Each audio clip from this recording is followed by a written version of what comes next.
Good afternoon, everybody. Nice to see you on this beautiful fall afternoon. We are now on day 35 of the Democrat government shutdown. The Democrats' obstructionism will break the record for the longest government shutdown in American history tonight. The Democrats are intentionally hurting American families, workers, and businesses with this shutdown to fight for free health care for illegal aliens and to appease their radical left-wing base. And it's a total disgrace. This past weekend, Americans traveling to weddings, funerals, vacations, and meetings faced significant flight disruptions at airports across the country because of staffing shortages. On Sunday alone, more than 5,000 flights traveling to and from U.S. airports were delayed. Since the Democrat shutdown began, 4 times as many staffing shortages have been reported at air traffic control facilities compared to last year. TSA checkpoint wait times ballooned past 3 hours at Houston's George Bush Intercontinental Airport, with some passengers enduring up to 5 hours in line. At nearby William P. Hobby Airport in Texas, security wait times are routinely exceeding 1 hour. More than 13,000 air traffic controllers are continuing to work without pay. Because of the Democrats, these men and women who keep our airspace safe and moving will miss a second paycheck in a row this Friday if Democrats refuse to open the government. Let me be clear to our incredible air traffic controllers across the country. President Trump and Republicans want you to get your paychecks. They want you to be paid.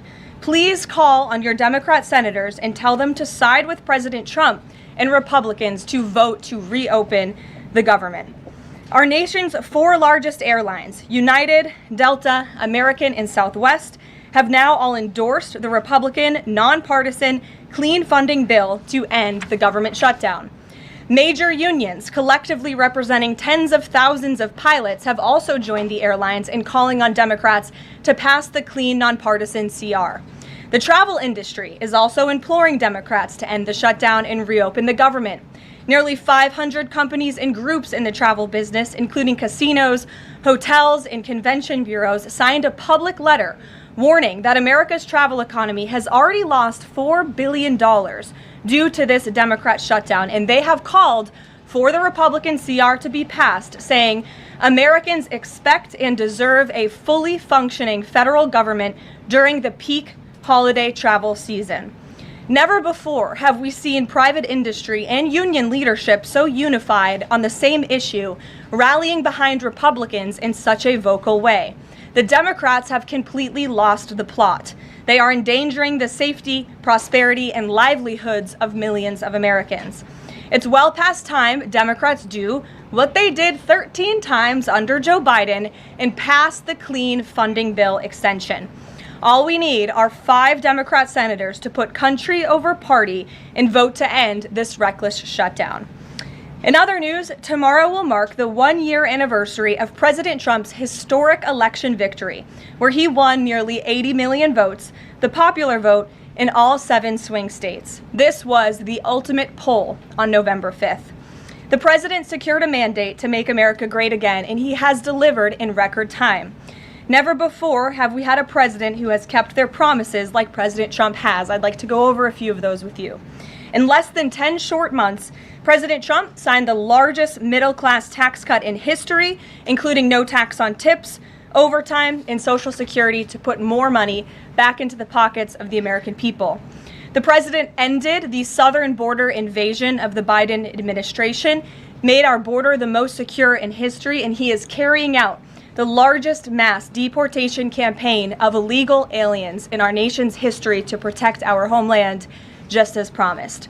President Trump has aggressively taken on drug cartels by declaring them as foreign terrorist organizations and even blowing up narco-terrorists who have tried to poison the American people with fentanyl and other illegal narcotics. President Trump defeated the Biden inflation crisis, and he continues to implement a pro-growth, America First economic agenda to make America affordable again, and we are seeing the results of that every day. Inflation has remained low and steady, averaging just 2.5% compared to the painful average of 5% under Biden, and we know it was historically higher than that for most of President Biden's term. Meanwhile, real private sector wages are on track to rise by almost $1,500 since President Trump took office, a significant change to the Biden years where private sector wages declined and were being wiped out by inflation. President Trump has ended the reckless war on American energy and unleashed energy dominance, with gas prices now plummeting to their lowest average levels in more than 4 years. President Trump implemented powerful tariffs to rebalance America's trade deals, protect American workers, and returning our country to be a manufacturing superpower once again. As a result, the president has secured trillions and trillions of dollars in private and foreign investments into the United States, which are creating high-paying jobs for the greatest workforce in the world. The president has restored America's place as the leader of the free world through his unwavering peace through strength foreign policy that has already ended 8 wars and counting. And the president ended illegal DEI initiatives in our federal government and is returning our country to a merit-based society based on common sense. President Trump protected opportunities for women and girls to compete safely and fairly by continuing to keep men out of women's sports. Americans have a president who works tirelessly, literally 24/7, to improve their lives and make our country better than it has ever been before. So with that, today we will open it up to questions, and we will start with our independent journalist in our new media seat, Julio Rojas. Julio, please start. Thank you. Thanks, Caroline. So over the weekend in Mexico, a mayor in Michoacán, Carlos Manso, he was assassinated while celebrating Dia de Muertos with his family. His assassination has sparked a lot of outrage. A lot of Mexicans are very upset. They're blaming President Claudia Sheinbaum for not taking the cartel threat seriously enough. Yesterday, she said that, once again, she's not going to allow any foreign military intervention to take on the cartels on Mexican soil, and that Mexico is not going to pursue a drug war similar to what they've done in the past. So my question is President Trump satisfied with Claudia Sheinbaum's approach to cartels? And if not, has Manso's assassination kind of opened up some new options for the United States to pursue regarding cartels? Well, first of all, with respect to this specific news item and this alleged assassination that took place in Mexico, I know the Trump administration, we are aware of that, and of course we condemn all political violence anywhere in all forms. As for Claudia Sheinbaum and the president's relationship with her, I think he has a lot of respect for her as president of Mexico, and he also really appreciates the coordination that she has provided to the Trump administration. I can't speak for her and what she's doing internally in her country. I can speak for the president in saying we are continually pushing Mexico to do more to tackle the drug trafficking and the drug cartels within their country, and we are working with them in any way that we can. And the president has obviously used the full range of executive options in his authorities to crack down on drug trafficking at our southern border and to designate these cartels as foreign terrorist organizations and additional actions as well. Just one more question. Sure. So at the Antifa roundtable that we were at just last month, myself and the other panelists made the recommendation to the president for, speaking of foreign terrorist organizations, to have Antifa not just be a domestic terrorist organization, but be designated as a foreign terrorist organization since they have cells in other countries. He mentioned to Secretary Rubio, because he was in the room at the time, to look into that. So I just wanted to see if there's an update on that. Sure. That process is most definitely taking place. I don't have any announcements for you on that today, but I can certainly assure you the administration is working on it, and I'll check in on it and get back to you, Julio. It's a good question. Thank you very much. Jackie. Thank you, Caroline.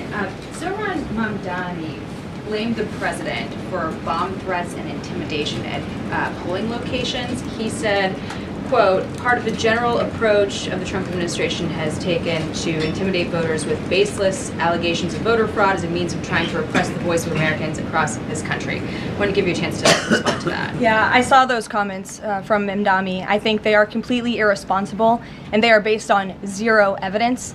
And I think this is just another example of how the Democrat Party unfortunately stands for nothing. All they stand against is President Donald Trump. And I think it's quite sad to see that we have someone at the top of the ticket on an election day today saying such things about the president when he obviously had absolutely nothing to do with those threats. And on the shutdown, Democrats have been pretty quiet about the president's push for the nuclear option, terminating the filibuster.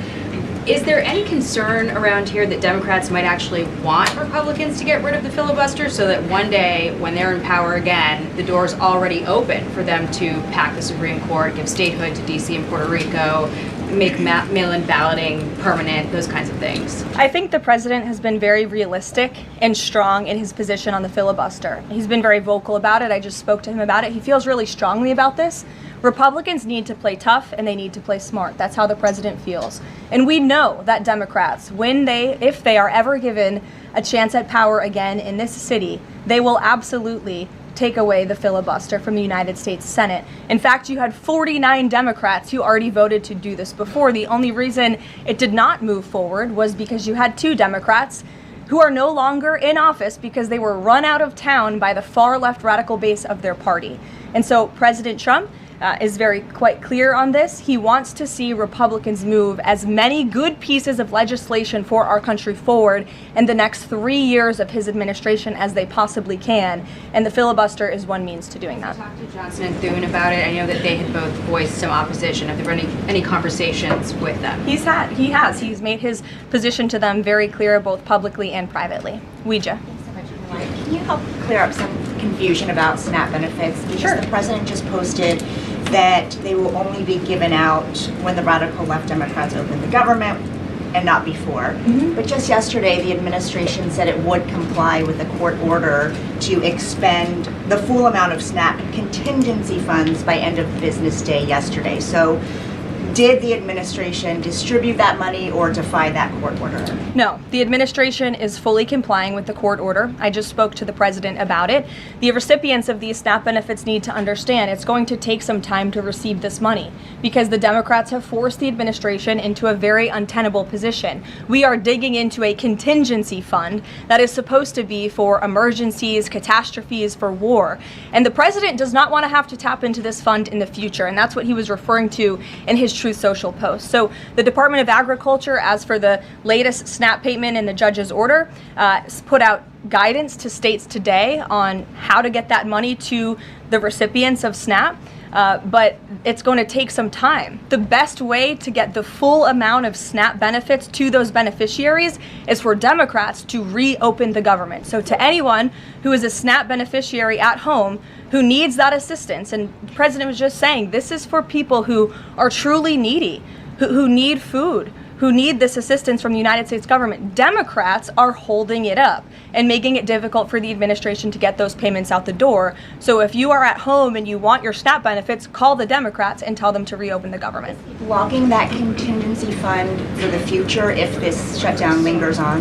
Look, the president does not want to have to continue to dip into a contingency fund that doesn't even have enough money, by the way, to fund the full program. It takes $9 billion to get the full scale of the benefits out the door. This contingency fund only has about $5 billion in it. So again, Democrats need to reopen the government so we can get these benefits out the door for people who truly need them. Kate. Thanks. The president suggested that if Mamdani wins, that he would cut federal funding to New York. How much funding would be impacted? What would be impacted there? Well, look, we won't get ahead of the election results, nor will I speak to what the president may do in the future. We'll see how tonight goes, and then I'll let him speak on it further. And why did the administration exclude Democratic lawmakers? Last week there was a briefing about U.S. strikes on alleged drug trafficking boats. Why were those Democrats excluded? The administration has briefed Congress on these matters 8 separate times, and Democrats have been included in those briefings. In fact, I know that Secretary Rubio will be on Capitol Hill tomorrow to brief the Gang of 12, which includes Democrats as well. So the president's made it very clear, if senators want to understand the administration's operations against narco drug traffickers, we are very happy to speak with them about that, and we will continue to do so. But we've been incredibly transparent. As I said, there's been 8 briefings on this topic, with the 9th coming tomorrow. Rachel. Thanks, Caroline. There's been some reporting out there about the possibility of furloughed workers not getting back pay. We know that the president signed that bill into law in his first term. Does the administration guarantee that all furloughed workers will get back pay? This is something we are very much open to discussing with Democrats as part of the discussions about the continuing resolution to keep the government open, and it's something that Republicans are talking with Democrats about right now. I won't get ahead of those negotiations or discussions. That's a possibility that may not happen, even though it's law. I just said Republicans in the White House are very much open to discussing this with Democrats. And just one last question. As this government shutdown now drags on, about to make history as the longest government shutdown in American history, can you talk about what the president is personally doing to try to see an end to this? He's pushing Republicans to keep voting and to keep opening up the Senate floor to vote for the clean continuing resolution. He had the Senate Majority Leader and the House Caucus Leader, Hakeem Jeffries, here at the White House to talk about this in the very early stages, to give them a chance to come to their senses and avoid this entire government shutdown at the very beginning. And they chose not to. And I think it's been very clear to everyone in this room and to everyone across the country that the Democrats are playing partisan politics with our United States federal government. And all Republicans have wanted to do for the last 35 days is reopen the government. That has been the president's position since day one. It is his position today on day 35. And all we need are 5 common sense Democrats with have a little bit of courage and come to the table and vote with Republicans. I saw Senator John Fetterman on television last night saying that he hopes more folks in his party will step up. And we certainly agree with him on that point. Sure. Caroline, the president posted on True Social that the voting underway in California is, quote, rigged. What evidence does he have of that, and what does it mean that mail-in ballots in that state are under legal and criminal review? By whom and why? And also, in this vein, does the White House still plan to issue an executive order banning mail-in voting, and what legal authority do you have to do that? The White House is working on an executive order to strengthen our elections in this country and to ensure that there cannot be blatant fraud, as we've seen in California with their universal mail-in voting system. It's absolutely true that there's fraud in California's elections. It's just a fact. It is just a fact. They have a universal mail-in voting system, which we know is ripe for fraud. And if you want to deny that, I'm happy to provide you all of the evidence for it. I'd be glad to send that to you after this briefing. Rigged. Fraudulent ballots that are being mailed in the names of other people, in the names of illegal aliens who shouldn't be voting in American elections. There's countless examples, and we'd be happy to provide them. As for executive action the White House is taking, yes, we are looking into that. And like any executive order, of course, any executive order the president signs is within his full executive authority and within the confines of the law. Stephen. Thank you, Caroline. I've got 2 questions I'd like to ask you about New York, but first I'd like to ask you about breaking news from the Attorney General. She revealed just about an hour ago that the Biden Justice Department seized President Trump's official first-term phone and subpoenaed his private phone records. Do you have a reaction to that? And also, do we know if they actually got those private call records? I saw the Attorney General's post on that. For additional questions, I would refer you to the Department of Justice, but I think this is just further evidence of the egregious overreach and weaponization of government that took place under the previous White House against then former President and now President Donald J. Trump. It was a clear effort by the Biden White House and the Biden DOJ to go after the president, and this is just further evidence of that. On New York, we've seen the president's messages that he's put out, but could you describe how he's feeling as a New Yorker watching this election? Well, the president is a New Yorker and he loves New York. It is his home. He talks about that all of the time, and he's made his thoughts on this election quite clear, I think, himself. In the back, yes, go ahead. Thank you. Over the weekend, there were reports. I was going to you in the green, but go ahead and then you can have your question. Thank you. Over the weekend, there were reports that President Trump was due to host President of Syria, Ahmad al-Sharia, on Monday. Do you have any preview for that meeting? Is he expected to invite him to join the U.S.-led anti-ISIS coalition? I can confirm that that meeting will be taking place here at the White House on Monday, and this is part of the president's efforts in diplomacy to meet with anyone around the world in the pursuit of peace. And as you know, when the president was in the Middle East, he made the historic decision to lift sanctions on Syria to give them a real chance at peace. And I think the administration, we've seen good progress on that front under their new leadership. And so he will be here at the White House on Monday, and I'll let the president speak further on it on Monday. Yes, go ahead. Thank you, Caroline. I was just curious, you had mentioned there that President Trump, as we know, has been speaking with Republican leaders in Congress about reopening the government. Is he involved in any other negotiations? And is he prepared to sign something if a deal does come out by the end of this week? On top of that, with SNAP benefits, does he have any authorities or considering any authority there to release more funds to help people who are desperately needing these benefits? So look, I think I've already answered the question on SNAP. We're complying with the court's order and we're getting that partial payment out the door as much as we can and as quickly as we can, but it's going to take some time because again, this is a prorated payment that we're tapping into a contingency fund for. The best way to get those payments out the door is for Democrats to reopen the government. But yes, the president is in constant communication with his friends on Capitol Hill. They know, they call, he answers, he picks up the phone. He's a very transparent president in that way. And as soon as the Democrats pass the clean continuing resolution, President Trump will be here to sign it. Michael. Thank you, Caroline. President Trump has threatened to go into Nigeria guns a-blazing if Nigeria's government does not stop the killing of Christians in that country. Has the White House heard back from Nigeria's government on this threat? As the president stated, Michael, if the Nigerian government continues to allow the killing of Christians, the United States will immediately stop all aid and assistance to Nigeria and may take action to wipe out the Islamic terrorists who are committing these horrible atrocities, especially against innocent women and children. I don't have any further announcements on that for you today, but I can assure you the President of the United States is watching this situation unfold very closely, as is our Secretary of State, Marco Rubio. Question, Caroline. President Trump has endorsed Andrew Cuomo in New York City's mayoral race. He has not by name endorsed Winsome Sears in Virginia's gubernatorial race. Why is that? Look, as you know from this podium, I'm quite limited in what I can say with regards to ongoing political elections. I think the president has spoken for himself and what he wants to see take place in these elections today. Lalit. Thank you. I would like to ask you about India-US relationship. What is President's thoughts on the future of India-US relationship? I'm sorry, Lalit, can you repeat that? What is President's thoughts on future of India-US relationship? I think he feels very positive and strongly about it. As you know, he recently, a few weeks back, spoke to Prime Minister directly when he celebrated in the Oval Office Diwali with many high-ranking Indian American officials here at the White House. We have a great U.S. ambassador to India in Mr. Sergio Gore, who will represent our country very well. And the president and his trade team continue to be in very serious discussions with India with respect to that topic. So I know the president has great respect for Prime Minister Modi, and they speak pretty frequently. Thank you. Hi, yes. The air traffic controller crisis ongoing. Secretary Duffy said he will now start to cancel and ground flights next week to maintain safety.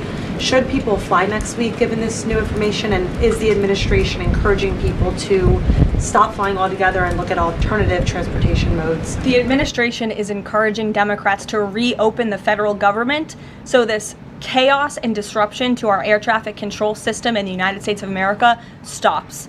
It is ridiculous that we have even gotten to this place and that the Democrats have continued to shut down the government with 35 days, our air traffic controllers continuing to work unpaid, every single major airline in our country coming out and begging the Democrats to please reopen the government.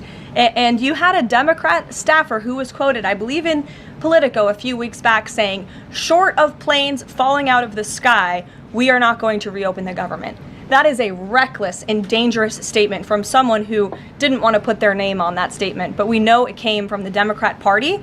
And I think we're very clear. We want to reopen the government so we can resume travel in the safest and most efficient way possible, especially as we head into the busiest travel season of the month. We have Thanksgiving in a few weeks. And so Americans across the country need to make it very clear to their Democrat representatives that we want this government to be reopened so we can resume safe and efficient travel. Fran. Caroline, as of last I checked, the president still had not commented on the death of former Vice President Dick Cheney. Is the White House involved in funeral arrangements in any way? Does the president plan to speak at the funeral? Has he spoken to anyone in the Cheney family today? And does the White House have an opinion on whether or not the former vice president should lie in honor or state in the Capitol? I don't believe the White House is involved in that planning, or at least hasn't gotten to it yet. I know the president is aware of the former vice president's passing, and as you saw, flags have been lowered to half staff in accordance with statutory law. Jasmine. Thank you. Back on the question of the filibuster, how much political capital is President Trump willing to expend to get Republicans to do what he's asking? I mean, will we see him at the Hill? Will he be calling folks over here? What exactly is President Trump planning to do outside of these true socials and maybe some of these private conversations to get Republicans to fall in line? Look, I think you'll see. I think you'll see the president continue to engage very strongly and consistently with his friends on Capitol Hill. I don't have any meetings to read out for you at this time, but I think you should stay tuned and keep your eyes on Truth Social on this matter. The president's making his position on it quite clear. And again, he is right. Republicans need to play tough. We know that this is what the Democrats will do if they are ever given the keys to power again. And he wants to pass as many good pieces of legislation as we possibly can for our country and for our people. That includes election integrity reforms. It includes additional tax policy. It includes, fixing our immigration system further in ways that only Congress can. And the president fears with a Democrat Party that is so radical and opposes everything he does and everything he says, this is the only option for Republicans to move forward. Karen. Question. President Trump said to CBS in the 60 Minutes interview that he did not know the Binance founder, which he pardoned. What exactly did he mean for that? I know it caused. He means he does not know him personally. He means he does not have a personal relationship with this individual. And when it comes to pardons, the White House takes them with the utmost seriousness, and the president understands the responsibility that he has as president to issue clemency and issue pardons to individuals who are seeking that. That's why we have a very thorough review process here that moves with the Department of Justice and the White House counsel's office. There's a whole team of qualified lawyers who look at every single pardon request that ultimately make their way up to the President of the United States. He's the ultimate final decision maker. And he was very clear when he came into office that he was most interested in looking at pardoning individuals who were abused and used by the Biden Department of Justice and were over-prosecuted by a weaponized DOJ. And the individual you're referring to, that was certainly the case. Even the judge in his case said that the sentencing that the Biden administration was asking for was egregious and went too far. And so the president is correcting that wrong, and he has officially ended the Biden administration's war on the cryptocurrency industry, and I think that's the message he sent with this pardon. Karen, yes. Back on the issue of back pay for furloughed workers, you said that the White House is open to discussing that with Democrats, but what would that discussion even be? There was a law, the president signed it in 2019. What could a discussion look like? Why is that even open for discussion? Look, Karen, as I said, Republicans are talking about that with Democrats right now, and I don't want to get in the middle of those sensitive conversations. But as we've complied with the SNAP order, the White House, the administration is always going to comply with the laws. We're always going to comply with the ruling of judges across the country. But the Republicans are discussing this matter with Democrats right now. Why would there even be a consideration of not paying those workers? Tom Dempsey with News Nation. Big day in the Supreme Court tomorrow with President Trump's tariff policy facing a legal challenge. What's at stake with that case? And if the Supreme Court rules against the Trump administration, what is Plan B for trade policy? I'll tell you, the White House is always preparing for Plan B. It would be imprudent of the president's advisors not to prepare for such a situation. With that said, we are 100% confident in the president and his team's legal argument in the merits of the law in this case, and we remain optimistic that the Supreme Court is going to do the right thing. The importance of this case cannot be overstated. The president must have the emergency authority to utilize tariffs. Look at what President Trump has been able to do with the leverage and the power of tariffs. He's been able to sign peace deals all over the world and end global conflicts and literally save lives. He's been able to bring in trillions of dollars of investments into our country. In fact, this year alone, we are going to cut the deficit by $600 billion, namely because of the president's effective use of tariffs. And the president strongly believes that economic security is a matter of national security, and tariffs have a lot to do with that. And this case is not just about President Trump. It's about the use of this emergency authorization for tariffs for future presidents and administrations to come, and we're confident and hopeful that the Supreme Court will do the right thing. Kristen. Why did President Trump get an MRI during his recent visit to Wall Street? Look, as President Trump said, he would inquire with the physicians. I'll check back on that. But as the physical itself stated, Kristen, and as you all know, because you were all witness to it, every single day the president is in optimal physical health. This was a follow-up appointment, and we provided a detailed readout of that physical. I'm happy to give it to you again, and I can inquire further. With all due respect, an MRI is a very specific procedure. It's done on a part of the body looking for something specific, so it's not generally part of any kind of routine checkup. And in addition, President Trump has said that he wants to be transparent. He told us to ask the doctors, which we have and have not heard back. Why don't we have more information on this? As I said, I'll check back for you. Go ahead. Karen, can you update us on the mediation efforts this administration is leading in Sudan, trying to achieve a ceasefire there? Sure, yes. The United States is actively engaged in efforts to bring about a peaceful resolution to the terrible conflict in Sudan. We remain committed to working with our international partners, including Quad members, Egypt, Saudi Arabia, the UAE, as well as others, to lead a negotiated peace process that addresses both the immediate humanitarian crisis and the longer-term political challenges. I actually spoke with Secretary Rubio about this morning, as of course there's been, kind of an uptick in recent reporting on the matter, and he assured me that the administration is very much engaged. We're in pretty frequent communication with those Arab partners that I just mentioned, and we want to see this conflict come to a peaceful end, just as we have with so many others, but the reality is it's a very complicated situation on the ground right now. Yes. Hi, yes. Just trying to go back into the subject of Mexico. Is the Trump administration planning to send U.S. troops to Mexico to combat drug cartels, as reported by other outlets? That's not something I would confirm from this podium if it were happening, so I will not comment on that. Eamon. Thank you, Caroline. Why did the president decide not to go to the Supreme Court tomorrow? He'd indicated earlier that he might want to go and attend in person.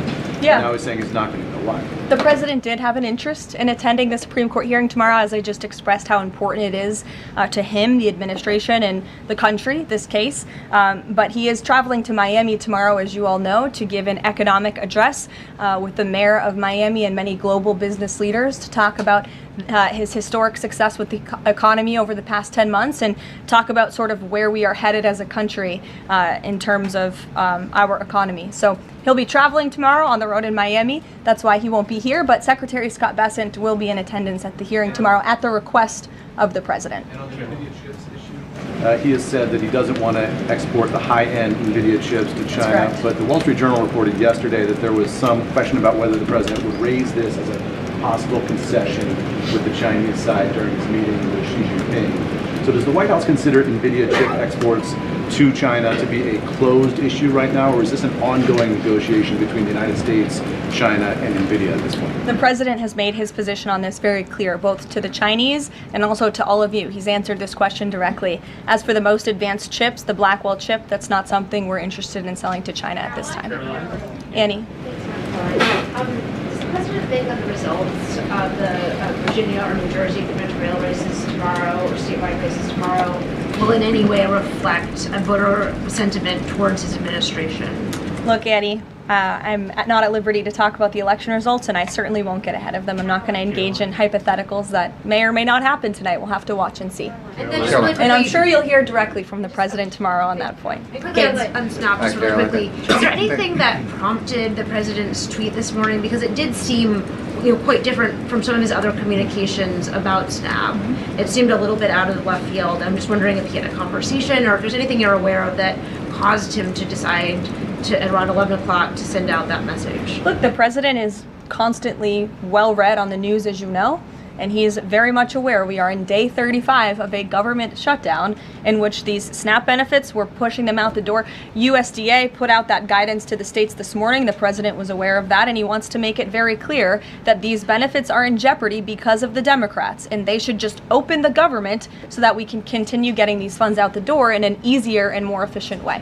There's some new reporting that just dropped a few minutes ago that the Trump administration is negotiating with the makers of Ozempic to sell some weight loss drugs for $149 a month. That's according to the Wall Street Journal. Do you have any more information on that? Can you confirm that? I think the president has said himself in previous Most Favored Nations announcements that this is something that the administration has been engaged in and looking into.